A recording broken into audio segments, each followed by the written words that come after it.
नमस्कार। आज आप सबको मैं समश्रुत शब्द जिसको समनुच्चरित भिन्नार्थक भी कहा जाता है, सम और श्रुत दो शब्दों से मिलकर बना है।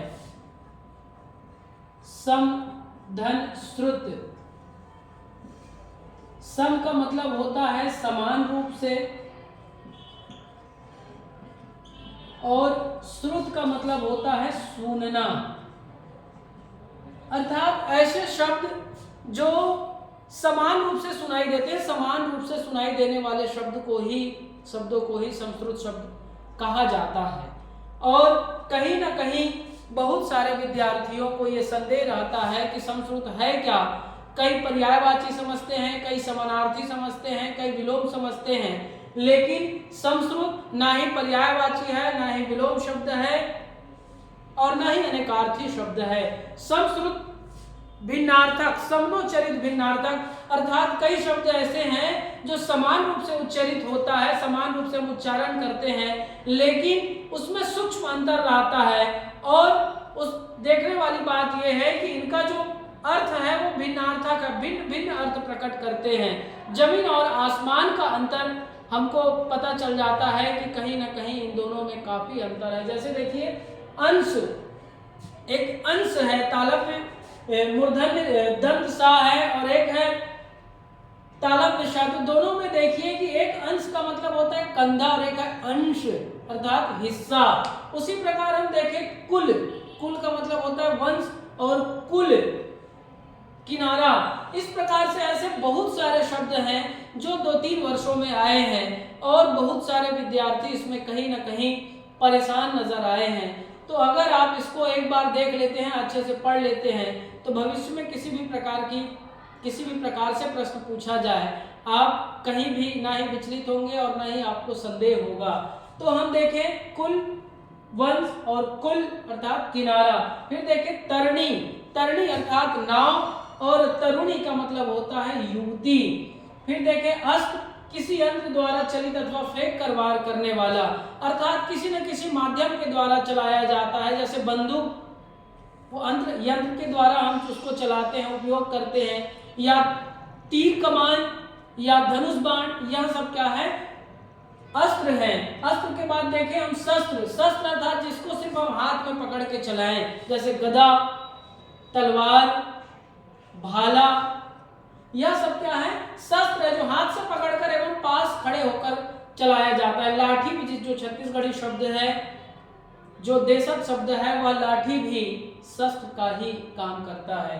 फिर हम देखें पुरुष, पुरुष अर्थात आदमी और एक होता है परुष, परुष अर्थात कठोर। तो सूक्ष्म अंतर है, लेकिन दोनों का जो अर्थ है वो काफी भिन्न है। फिर हम देखें चर्म, चर्म अर्थात चमड़ा। और फिर होता है चरम, चरम अर्थात अंतिम, चरम सीमा की, जिस सीमा की हम बात करते हैं, चरम अर्थात अंतिम। फिर देखें अणु, अणु अर्थात पीछे, और अणु, अणु अर्थात सूक्ष्म। जो विज्ञान के विद्यार्थी है वो ज्यादा अच्छे से जानते हैं अणु को। फिर देखें आयु, आयु अर्थात उम्र, और आय अर्थात आमदनी।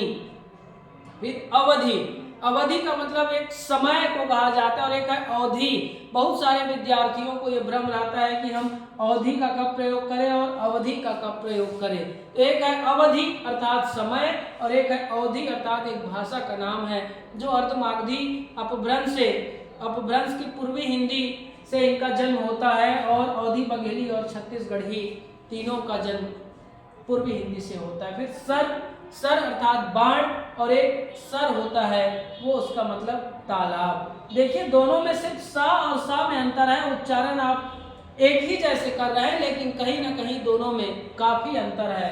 फिर हम देखें अभिराम, अभिराम का मतलब होता है सुंदर, और अविराम अर्थात लगातार, निरंतर, जिसको कल कल भी कह सकते हैं। उपकार अर्थात भलाई, और अपकार अर्थात बुराई होता है। सुधि, सुधि का मतलब होता है बुद्धिमान या समझदार, और सुधि धा में छोटी लग जाता है, स्मरण या याद करना।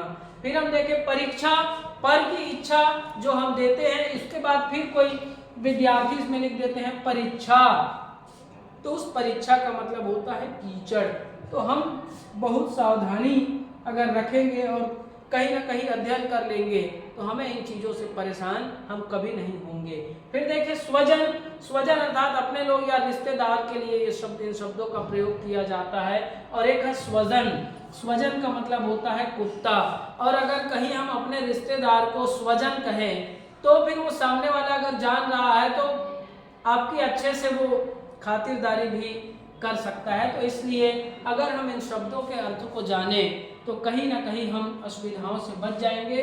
और बहुत सरल है, कठिन नहीं है। संस्कृत शब्द दो शब्दों से मिलकर बना है। पहले बताया समान रूप से और सुनना, समान रूप से सुनाई देना, समान रूप से सुनाई देने वाले शब्द। फिर ये उदाहरण बता दिए, अंश, अंश, कुल, कुल, तरणी, तरुणी, अस्त्र, शस्त्र, पुरुष, परुष, चर्म, चरम, अणु, अणु, आयु, आय, अवधि, अवधि, सर, सर, अभिराम, अविराम, उपकार, अपकार, सुधि, सुधि, परीक्षा, परीक्षा, स्वजन और स्वजन।